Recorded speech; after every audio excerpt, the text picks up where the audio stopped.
नमस्कार साथियों, आप सबका पुनः स्वागत है।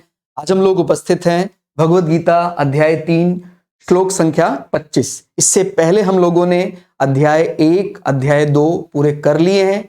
आप में से कोई भी व्यक्ति भगवद गीता को सरल हिंदी भाषा में समझना चाहता है, आप हमारे चैनल को सब्सक्राइब कर सकते हैं, जहां प्लेलिस्ट सेक्शन में आपको भगवद गीता प्लेलिस्ट मिलेगी, जहां आपको सभी हमारा ये प्रयास रहेगा 700 के 700 अलग अलग श्लोकों को हम रिकॉर्ड करें।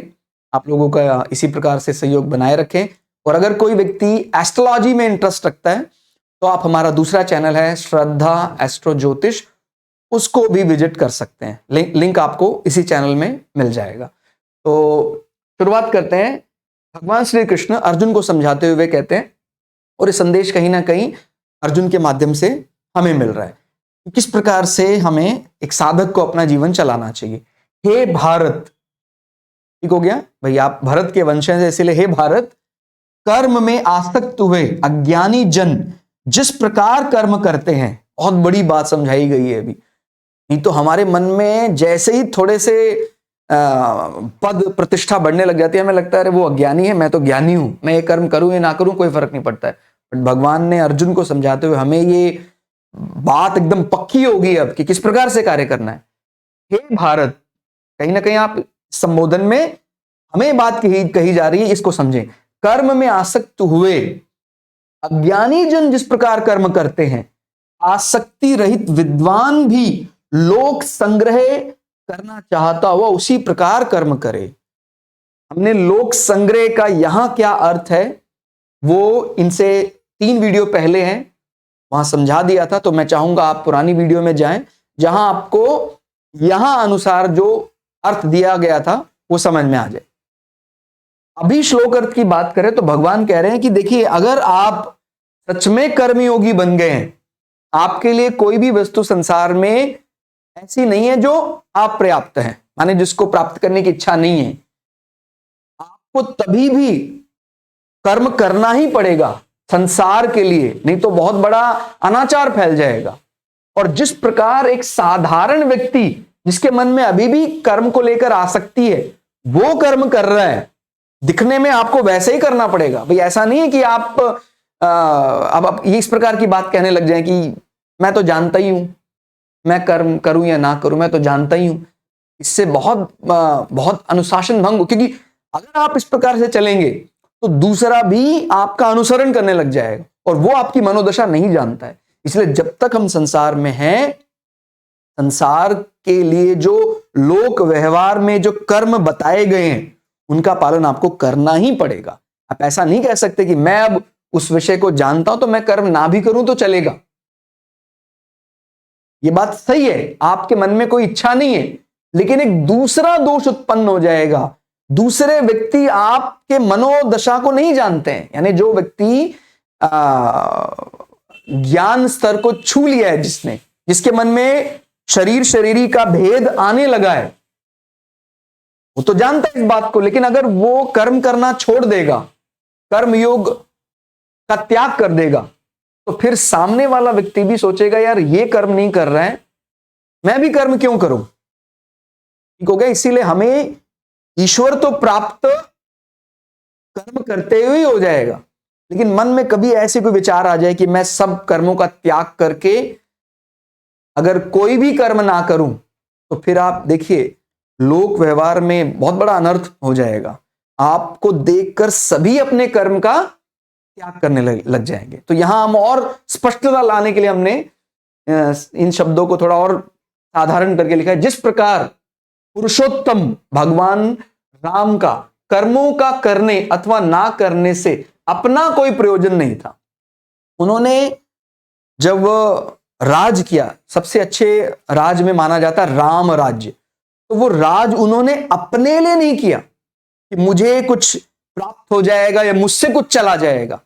उन्होंने केवल वो अपने कर्तव्य का पालन किया। ठीक हो गया। तो यहां समझना है, कर्म करने अथवा ना करने से अपना कोई प्रयोजन नहीं था उनका, कि मुझे क्या मिल जाए या मेरे से क्या चला जाए, कोई प्रयोजन नहीं था। संसार में रहते हुए ज्ञानी पुरुषों को भी प्राणी मात्र के हित का भाव रखकर संपूर्ण लौकिक कर्तव्य कर्मों का आचरण करते रहना चाहिए। ठीक हो गया। यानी हम भगवान राम को ही अगर आधार बना लें, पुरुषोत्तम भगवान श्री राम, उन्होंने सबसे अच्छा जो उदाहरण दिया जाता है प्रजा का, किस प्रकार का राज्य चलना चाहिए, तो राम राज्य, यानी राजा का उसमें कोई हर्ष या राजा का अपना कोई शोक उसमें शामिल नहीं होता है। जब आपको राजा बनाया गया है तब आपका जो कर्तव्य है पूरी तरह से प्रजा की सेवा करना है। ठीक हो गया। तो भगवान ने उस कर्तव्य को निभाया और उसमें उन्होंने ये नहीं देखा कि मुझे कब हर्ष हुआ और मुझे कब शोक हुआ। तो ऐसा ही ये विचार बहुत उच्च श्रेणी का है। उसमें हम ये नहीं कर सकते मेरा व्यक्तिगत जीवन तो ऐसा है, मेरे व्यक्तिगत जीवन को तो वहां से सुख ज्यादा मिल सकता है। नहीं, आपका जितना बड़ा पद होगा उतना ही ज्यादा आपका कर्तव्य अनुशासन होगा। तो ठीक हो गया। तो यहां ये बात समझाई गई है, संसार में रहते हुए ज्ञानी पुरुषों को भी प्राणी मात्र के हित का भाव रखकर कि मैं जो कर्तव्य कर रहा हूं इससे संसार का हित होगा और मैं कर्तव्य का त्याग, कर्म का त्याग नहीं कर सकता हूं। ठीक हो गया। संपूर्ण लौकिक कर्तव्य कर्मों का आचरण करते रहना चाहिए। आपको कर्म तो करना ही पड़ेगा, आप कर्म का त्याग नहीं कर सकते हैं जब तक आप संसार में हैं। आसक्ति रहित विद्वान के कर्मों, भावों, आचरणों का प्रभाव मनुष्य पर भी नहीं अपितु पशु, पक्षी आदि पर भी पड़ता है। तो जो व्यक्ति, जैसे अगर इसको उस प्रकार से मान लिया जाए भी, क्या उससे, जैसे आप में से कोई उस आसक्ति भावना को पा चुका है, तो कहते हैं अगर आसक्ति रहित मनुष्य संसार में कर्म करता है, क्योंकि वो आसक्ति तो है नहीं उसके मन में, तो उसके कर्म करने से ना सिर्फ मनुष्य पर अपितु पशु, पक्षी आदि पर भी उसका बड़ा ही अनुकूल प्रभाव पड़ता है, क्योंकि वो वैराग्य दृष्टि से उसके मन में वैराग्य है इस प्रकार से जीवन चलाना। तो हमें संसार में यानी एक आम जन को कैसे कर्म करना चाहिए, कर्म में तो वो भी लगा हुआ है, लेकिन उसके मनोभावना इतनी संकुचित हो चुकी है कि वो कर्म करता है सिर्फ अपनों के लिए।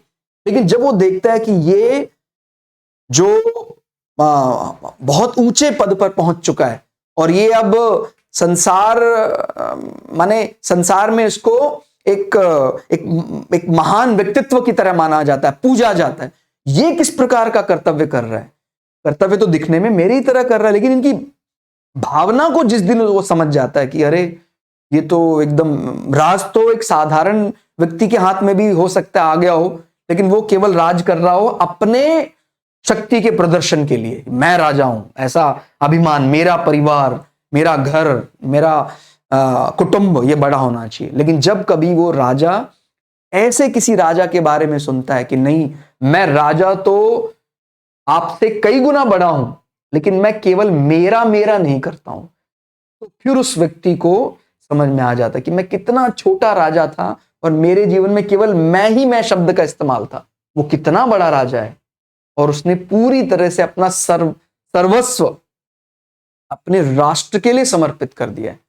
तो ऐसा जीवन यदि समाज में रहेगा तो उससे हजारों करोड़ों लोगों को धर्म मार्ग में चलने का रास्ता मिलेगा और इससे आपका जीवन और सुगमता से ईश्वर को प्राप्त हो जाएगा। हालांकि हमारे मन में कोई ऐसी भावना नहीं कि भाई हम अपने कर्तव्य का प्रदर्शन करके मुक्ति को पालें, लेकिन वो तो मिलता ही है। बोलते हैं ना भाई, किसी भी कर्म का फल तो मिलना ही है। आपने बिना किसी आसक्ति, अभी आसक्ति तो जा चुकी है पूरी तरह, भाई मेरे मन में कोई ऐसी आसक्ति नहीं कि भाई मुझे प्रदर्शन, मुझे ये लोग ज्यादा पूजे, मैं तो केवल अपने कर्तव्य का पालन कर रहा हूं। लेकिन मेरे कर्तव्य के पालन के कारण यदि दूसरे व्यक्ति को कर्तव्य पालन की प्रेरणा मिल जाती है, सद्मार्ग मिल जाता है, तो उसका फायदा तो मिलेगा ही, जिसको एक टर्म बोलते हैं ना त्वरण, एक्सेलरेशन। तो मुझे जो मुक्ति शायद कई वर्षों के बाद मिलनी थी, मेरे इस प्रकार के कर्म करने के कारण जो दूसरों को लाभ मिला, उस कारण से मेरा एक्सेलरेशन, मेरा त्वरण बहुत बढ़ गया और मेरी मुक्ति का मार्ग सरल हो गया। ठीक हो गया। हालांकि यह भावना साधक के मन में नहीं आती है, लेकिन जैसे मैंने बोला ना, उसका फल तो उसको मिलना ही है। जब तक संसार में रहेगा वो वो मुक्ति की दिशा, हालांकि मुक्ति के लिए किए गए प्रयास को हम संसार के लिए किए गए प्रयासों से अलग मानते हैं।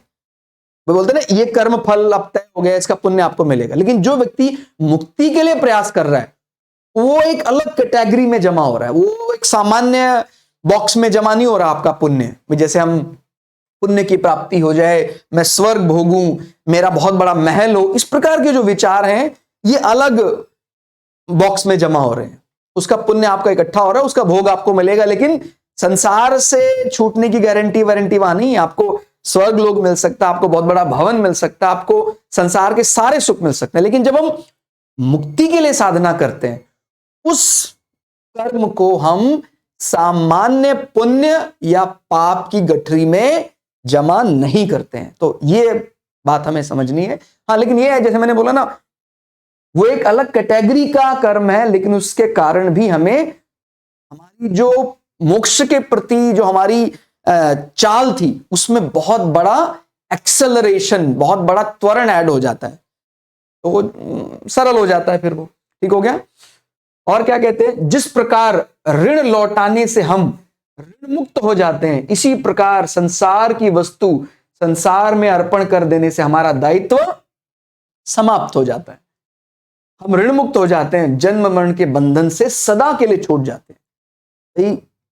हमें कोई व्यक्ति ने ऋण दिया कि आप इस ऋण को संभाल कर रखना, आप कहीं तो क्या करते हैं, वो जो धन किसी और का था वो धन को अपना मानकर उसी का धन उपभोग में लग जाते हैं, और फिर वो संसार ट्रैप में फंस जाते हैं। बार बार वही धन चुकाने में, वो जब तक चुकता है फिर उसका ऋण और बढ़ जाता है।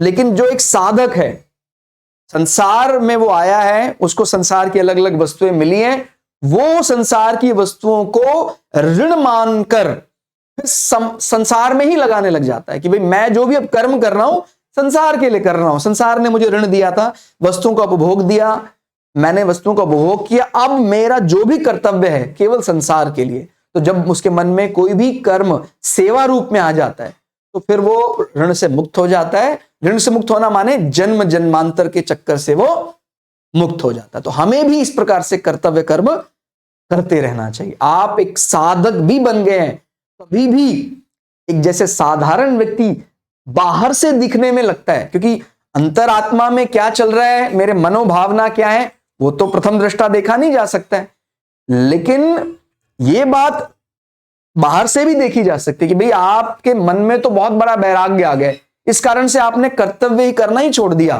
तो ये ठीक नहीं है। आपके मन में वैराग्य आ गया, अच्छी बात है, लेकिन जिस प्रकार एक सामान्य व्यक्ति जन कर्तव्य कर रहा है, आपको भी कर्तव्य कर्म जब तक संसार में है तब तक करते रहना चाहिए। मनोभावना आपकी इतनी अच्छी जुड़ गई है तो आपको कर्म फल की बजाय कर्म योग का फायदा मिलेगा, और आप उसी कर्म योग से जन्म जन्मांतर के चक्कर से मुक्त हो जाएंगे। तो आज के लिए इतना ही। क्लास आपको कैसी लगी कमेंट करके जरूर बताइएगा। मिलते हैं अगली क्लास में, तब तक के लिए जय श्री भगु पराशरा, जय श्री शुक्राचार्य, नमस्कार।